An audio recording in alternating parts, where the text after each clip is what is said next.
যোৱাকালি কংগ্ৰেছৰ নেতা এজনৰ মৃত্যু হল। এতিয়া কথাটো হল যে তাৰ বাবে দায়ী কোন? পোন প্ৰথমতে মই কব খুজিছো যে এই কংগ্ৰেছৰ আচলতে নেতাসকলৰ হৈছে কি, এই মৃত্যুৰ যিটো ৰেছপন্সিবিলিটি, এই ৰেছপন্সিবিলিটি কোনে ল'ব? নে কংগ্ৰেছে ল'ব, নে বিজেপিয়ে ল'ব, নে আৰক্ষী প্ৰশাসনে ল'ব? যোৱাকালিৰ ঘটনাটো দুটা ফেক্টৰ আছে।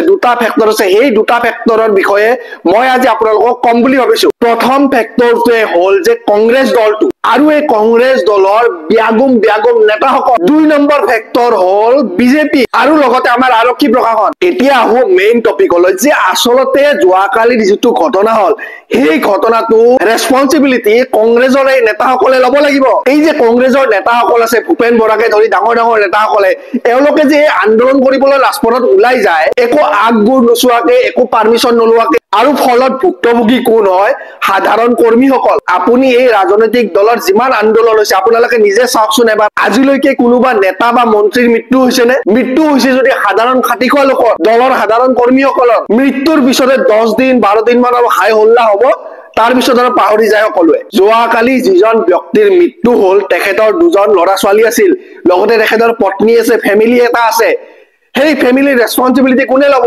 কংগ্ৰেছৰ নেতাসকলে ল'বনে? নে এই ব্যক্তিজনকো পাহৰি যাব কংগ্ৰেছে? আজি বাতৰিটো মিডিয়াত ওলাই আছে বুলি কংগ্ৰেছৰ নেতাসকলে নিউজ চেনেলত বাইট দি আছে একদম। কিন্তু এই কংগ্ৰেছৰ নেতাসকলক মই কব খুজিছো, আপোনালোকে এইবিলাক ঘটনা 10-12 দিন পিছত আৰু পাহৰি গলে নহব। আপোনালোকে সেই পৰিয়ালটোৰ ৰেছপন্সিবিলিটি লওক। যোৱাকালি যে আন্দোলনটো হল, ভূপেন বৰাই যিটো আন্দোলনৰ আগ লৈছিলে আৰু সেই আন্দোলনৰ পিছে পিছে দলৰ কৰ্মীসকলে দৌৰি আছিলে। এতিয়া কথাটো হল, ভূপেন বৰাৰ আপোনালোকে সম্পত্তিৰ তালিকাখন চাওকচোন, আৰু যে পিছপিনে যে দৌৰি আছে কৰ্মীসকল, তেখেতসকলৰ ঘৰৰ অৱস্থাটো এবাৰ চাওকচোন। ভূপেন বৰাৰ এইখিনি ক্ষমতা আছে যে তেখেতৰ কিবা যদি ভাল এটা অসুস্থ হৈ যায় হঠাতে, তেখেতে আমেৰিকা লণ্ডনত গৈ কিনে চিকিৎসা কৰিব পাৰে।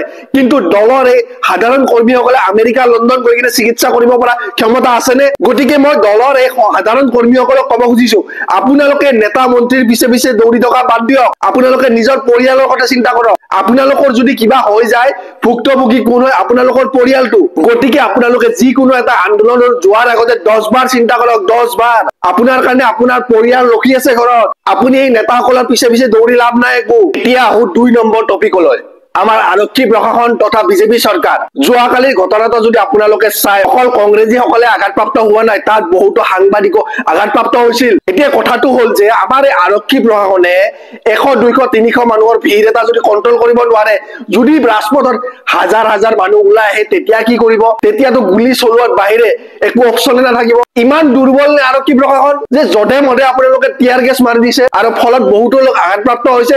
লগতে তাত এনেকুৱা নহয় যে অকল কংগ্ৰেছী আছিল, সাধাৰণ জনতাও সেই ৰাজপথেৰে অহা যোৱা কৰি আছিল।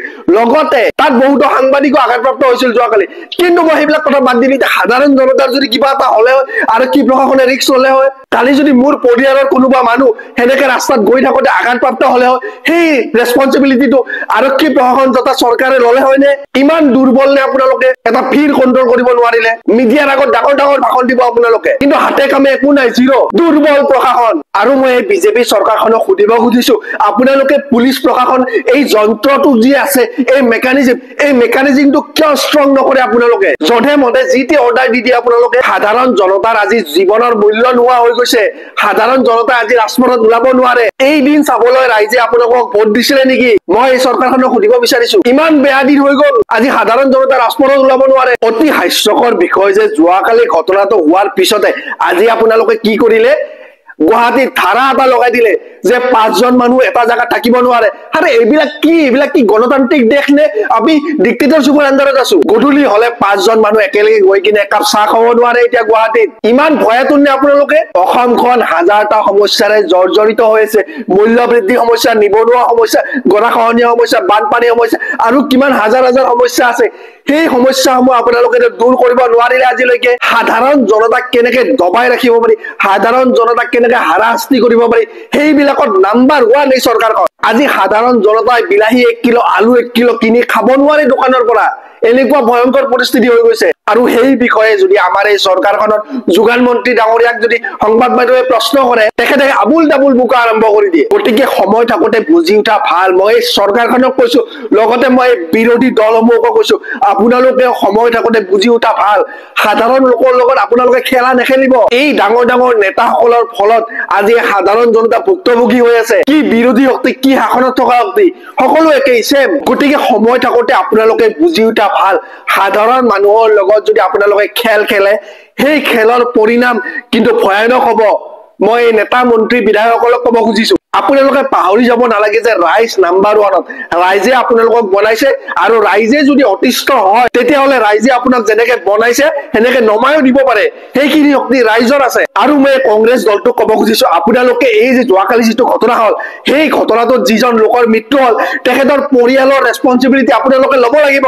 আপোনালোকে মিডিয়াত বাইট দিয়া বন্ধ কৰি দিয়ক আৰু সেই পৰিয়ালটোৰ ৰেছপঞ্চিবিলিটি লওক আপোনালোকে। আৰু মই ভূপেন বৰা ডাঙৰীয়াকো ক'ব খুজিছো, আপোনালোকে মিডিয়াত আল্টু ফাল্টু বাইট দিয়া বন্ধ কৰক আৰু ৰাইজৰ কাৰণে কাম কৰক আপোনালোকে, আৰু এই পৰিয়ালটোৰ ৰেছপঞ্চিবিলিটি লওক আপোনালোকে। আৰু কংগ্ৰেছ দলৰ যিসকল তৃণমূল কৰ্মী আছে বা বিৰোধী দলৰ যিমান তৃণমূল কৰ্মী আছে তেখেতসকলক মই অনুৰোধ জনাইছো, যোৱাকালি যিটো ঘটনা হ'ল তাৰ পৰা আপোনালোকে শিক্ষা লওক। আৰু লগতে বিজেপি দলৰ তৃণমূল কৰ্মীসকলক মই ক'ব খুজিছো, আপোনালোকেও এই ঘটনাসমূহৰ পৰা শিক্ষা লওক। নেতা মন্ত্ৰী বিধায়ক কেতিয়া জেলত নাযায় বা তেখেতসকলৰ লগত কেতিয়াও দুৰ্ঘটনা নহয়, দুৰ্ঘটনা হ'ব আপোনালোকৰ লগত। গতিকে সময় থাকোতে বুজি উঠা ভাল আপোনালোকেও। ইয়াৰ বিষয়ে অসমবাসী ৰাইজে কি ভাবে আপোনালোকে কমেন্ট বক্সত নিজৰ মতামত প্ৰকাশ কৰিব পাৰে। আৰু লগতে আপোনালোকে যদি ভিডিঅ'টো চাই ভাল পাইছে তেতিয়াহ'লে এই ভিডিঅ'টো আপোনালোকে শ্বেয়াৰ কৰি দিয়ক। গতিকে এই ভিডিঅ'টো মই এইখিনিতে সামৰিছো। লগ পাম অন্য এটা ভিডিঅ'ত। ধন্যবাদ।